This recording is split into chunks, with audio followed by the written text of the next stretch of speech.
les conseillers, par exemple, de Total au Gabon, où on produit du pétrole dans un air protégé, et qui sont en contradiction avec nous aujourd'hui, très probablement problème d'intérêt.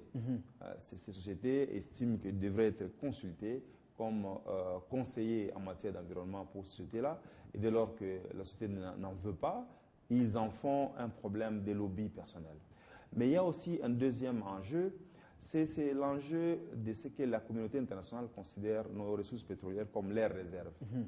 Ils estiment que si nous commençons à produire en grande quantité notre pétrole, nous pouvons influencer les cours mondiaux du pétrole et leurs intérêts, parce que le pétrole, même s'il est produit en Arabie Saoudite, en Irak, en Iran ou ailleurs, ce sont les grandes sociétés européennes et américaines qui sont ceux qui tirent le gros de cette manne. Et c'est ceux qui contrôlent finalement le marché pétrolier mondial. Et donc ils estiment que nous devons laisser le pétrole congolais comme réserve. Le jour où on va épuiser les pétroles dans d'autres endroits, on pourra à ce moment-là revenir vers les pétroles congolais.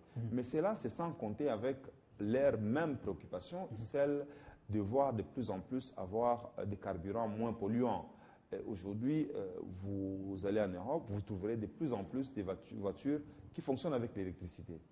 Alors, supposons que dans 10, 15, 20 ans, l'Europe généralise l'usage de l'électricité comme combustible pour les voitures.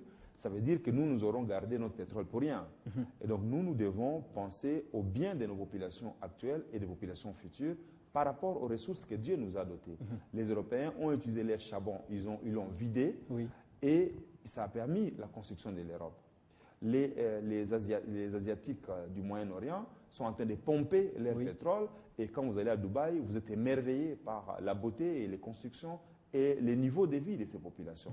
Et donc, nous ne pouvons pas être considérés aujourd'hui comme les instruments du bonheur des autres pays. Et nous-mêmes, nous sommes en train de vivre dans la misère. Et c'est pour cela que nous devons prendre une option claire par rapport à la gestion de nos ressources en hydrocarbures. La plupart des pays où on exploite plus le pétrole, on ne respecte apparemment pas les normes de préservation de la nature. Est-ce qu'en RDC, il y aura une expertise pour, comme vous veniez de le dire, respecter ces normes? Je dois vous dire que dans tous les pays du monde, la préservation de l'environnement n'était pas une préoccupation. C'est une nouveauté aujourd'hui. En Europe, on a pollué des nappes, aux États-Unis comme en Russie. C'est aujourd'hui qu'on est conscient de plus en plus, même si ça reste polémique, que l'activité industrielle a un impact sur les changements climatiques et que l'on se réveille de plus en plus pour développer des technologies dites propres. Et donc, là où on avait exploité par le passé avec des technologies polluantes, les technologies nouvelles sont arrivées et les exigences en matière de projets industriels sont devenues les mêmes partout au monde. Aujourd'hui, vous ne pouvez pas obtenir un financement d'une banque internationale sans avoir au préalable mené une étude d'impact environnemental crédible qui permette à ce que vous puissiez minimiser les impacts négatifs sur l'environnement. Et la minimisation de ces impacts négatifs découle d'abord de la technologie elle-même, au-delà des méthodes d'exploitation et de la façon de vivre. Et donc aujourd'hui, nous pouvons être certains qu'à travers le monde, les conditions de production du pétrole sont en train de s'améliorer de plus en plus, au point qu'aujourd'hui, vous pouvez arriver aux États-Unis et trouver dans une parcelle individuelle un puits de pétrole qui est en train d'être exploité. C'est vous dire qu'il est possible aujourd'hui d'exploiter du pétrole sans nuire à l'environnement, parce que le premier acteur de l'environnement, c'est l'être humain. On ne doit pas faire une activité qui se retourne contre l'homme.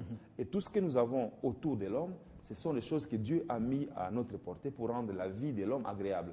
Et c'est cela, en fait, aussi la grande polémique. Nous ne pouvons pas aujourd'hui préserver pour préserver. C'est ridicule de voir les populations des Rutshuru, des Kiavinyonge, des Kassindi vivre dans une misère indescriptible. Et la communauté internationale s'élève pour dire que on ne peut pas exploiter du pétrole là où ils en ont. Et ils vivent avec un parc dont ils ne tirent généralement aucun profit. Et même quand ce parc est agressé par des mouvements rebelles, parfois c'est à peine que la communauté internationale lève son petit doigt pour pouvoir mettre les moyens en œuvre pour pouvoir chasser cela. En d'autres termes et en d'autres lieux, comme l'Équateur, où les pays à accepter les dictats de la communauté internationale de ne pas exploiter son pétrole dans les parcs en 2007, avec des promesses qui leur donneraient des moyens compensatoires pour pouvoir avancer leur développement. Ils ne les ont pas eus et depuis décembre 2013, ils ont repris l'exploration dans leurs parcs. Oui. Donc nous devons aussi nous dire, si la communauté internationale pense que nous devons faire un moratoire sur l'exploitation de notre pétrole, il faut qu'il soit conséquent et nous donne les moyens. Oui. Or, nous savons aujourd'hui que l'Europe et les États-Unis sont en récession et ils ont du mal à gérer les problèmes internes. Comment alors, n'étant pas capables de régler les problèmes internes, les problèmes économiques, seront-ils capables de nous envoyer plus d'aide pour pouvoir nous donner des compensations par rapport au fait que nous gardons nos réserves? Ce qui est impossible, et nous voyons quand nous regardons la courbe de l'aide venant de l'Occident, elle est descendante depuis plusieurs années. Elle est descendante depuis plusieurs années. Ce sont les derniers propos de François Nzekouye, député national, rapporteur de la Commission environnement à l'Assemblée nationale. Il était notre invité dans ce numéro de décryptage. Merci d'avoir répondu à notre invitation. C'est un plaisir, Claude. Ainsi prend fin cette émission. Merci d'avoir suivi. Restez fidèles au programme de Télé 50.